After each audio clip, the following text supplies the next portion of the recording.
Capítulo 6. La coerción.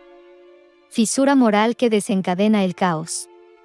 La coerción es el punto donde la humanidad se aparta de la ley. Es la fisura, la grieta primera, la fractura exacta donde el orden natural se interrumpe y nace el artificio. Todo sistema que se construye sobre ella inevitablemente se descompone, porque la coerción no solo contradice la ley, la ataca. No es un error humano. Es una negación activa del orden que sostiene la existencia. La coerción no es un mecanismo político ni una herramienta administrativa. Es una decisión espiritual, la decisión de imponer la propia voluntad sobre otro ser, obligándolo a moverse en contra de su naturaleza interior. Es el acto donde la vida deja de ser invocación y se convierte en manipulación, donde la responsabilidad personal es desplazada por el miedo, donde el flujo natural es interrumpido para colocar en su lugar la intención de un individuo, un grupo o una maquinaria que pretende sustituir el impulso orgánico por diseño forzado. La coerción no es simplemente uso de energía o de fuerza. La fuerza legítima es la expresión de la autodefensa, el movimiento que protege la vida, la verdad, la voluntad o la propiedad frente a una agresión iniciada por otro.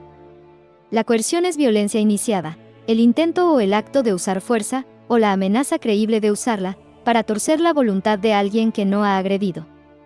Allí donde se inicia daño, físico o moral, hay violencia. Allí donde la fuerza se emplea únicamente para detener esa violencia, hay defensa.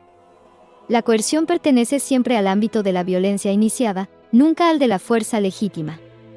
Ese gesto, que parece pequeño cuando se ejecuta por primera vez, es en realidad un quiebre cósmico. En el instante en que un ser humano obliga a otro, se desconecta, aunque no lo sepa, del ritmo de la voluntad superior. Deja de ser parte del orden y se convierte en autor de un orden artificial. Los antiguos lo sabían, ningún acto de coerción puede producir armonía, porque alinea la realidad con un capricho humano, no con la ley que sostiene el movimiento de todas las cosas. El hechicero lo entiende bien, la coerción es su combustible. Sabe que, para sostener un sistema que no podría existir por sí solo, debe recurrir al único recurso capaz de imponer obediencia sin consentimiento, el miedo. Por eso cada estructura artificial que pretende gobernar la existencia necesita amenaza. No puede operar sin ella. La coerción es el lenguaje del artificio, porque el artificio carece de raíces en la naturaleza. Si la ley humana tuviera fundamento en la ley, no requeriría amenazas o su fuerza estaría en la verdad, no en el castigo. El alquimista, en cambio, reconoce inmediatamente que la coerción es un acto inmoral. No porque lo diga una doctrina, sino porque lo revela la experiencia directa de la vida, lo que es natural nunca exige violencia para funcionar. Las plantas no fuerzan a otras a crecer. La luz no amenaza a la oscuridad. El agua no violenta la tierra, la transforma en aquello que puede recibir. Todo proceso natural opera por resonancia, afinidad y consecuencia, nunca por imposición. La coerción, entonces, es antinatural. Es un modo de acción que no existe en la estructura profunda del cosmos. Por eso genera caos. No como castigo, sino como simple efecto. La coerción produce resistencia porque la vida defiende su integridad. Produce conflicto porque las voluntades forzadas buscan restituir su movimiento. Produce degradación porque interrumpe ciclos que requieren libertad para autorregularse. El caos no es el resultado de demasiada libertad. Es el resultado inevitable de la interrupción de la libertad. Cada vez que una voluntad es doblegada, nace una distorsión. Y toda distorsión, acumulada, desemboca en crisis. Esto es lo que los hechiceros jamás podrán comprender, que su sistema no se mantiene gracias a la coerción, sino que se desmorona por ella. La historia está plagada de ejemplos. Imperios que se sostuvieron mediante violencia, colapsaron mediante violencia. Estados que se aferraron al control, fueron devorados por la misma maquinaria que construyeron.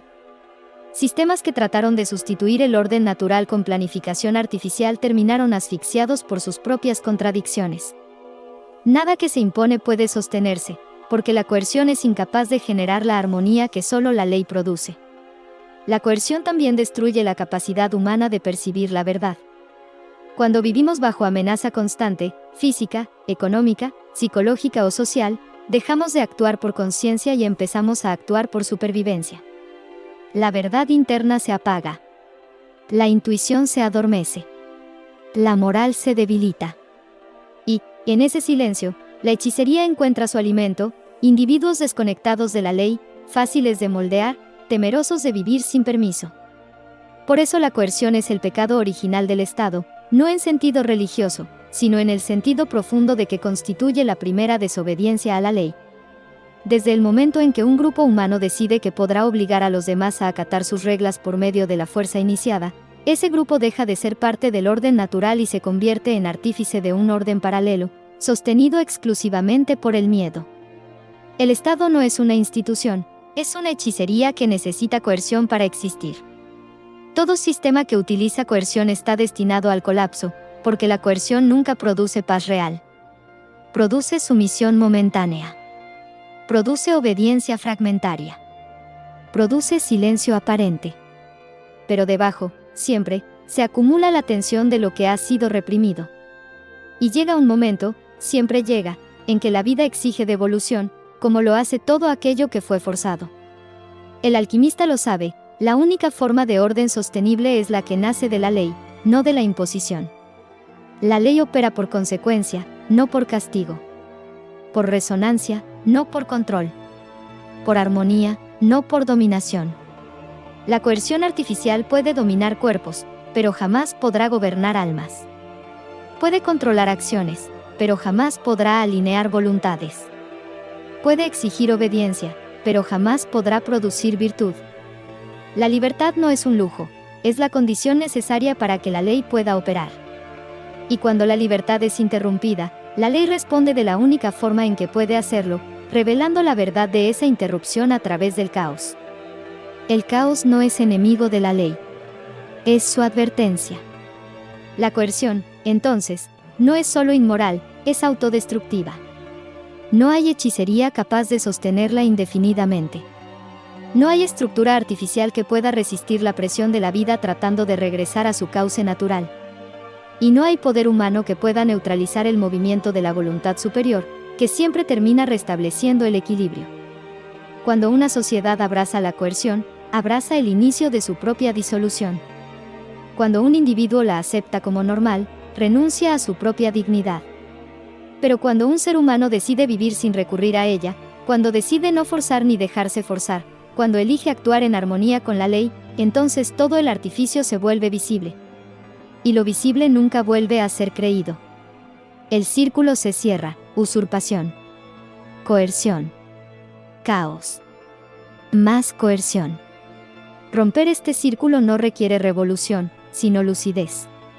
Basta con ver la maquinaria para que pierda poder. El camino hacia un orden real no pasa por mejorar la coerción, ni por reformarla, ni por regularla. Pasa por superarla. Pasa por dejar de depender de ella. Pasa por crear espacios donde la cooperación voluntaria sea suficiente, familias que educan sin imposición, comunidades que intercambian sin intermediarios, grupos que se protegen sin tutela externa, individuos que piensan sin permiso. Cada acto libre es una grieta en la estructura del caos. Cuando el ser humano vuelve a actuar desde la ley natural, sin agredir y sin permitir ser agredido, el orden renace. No es un orden impuesto, sino emergente. No es un orden que necesita autoridad, sino un orden que fluye. No es un orden que dependa de norma humana alguna, sino de la armonía interior que se expresa en cada ser vivo. La meta final no es abolir el Estado como institución externa, eso es un efecto, no un propósito, sino abolir la coerción como principio. Porque mientras exista coerción, existirá caos. Y donde cesa la coerción, el orden natural vuelve a manifestarse, tan silencioso y perfecto como siempre lo ha sido.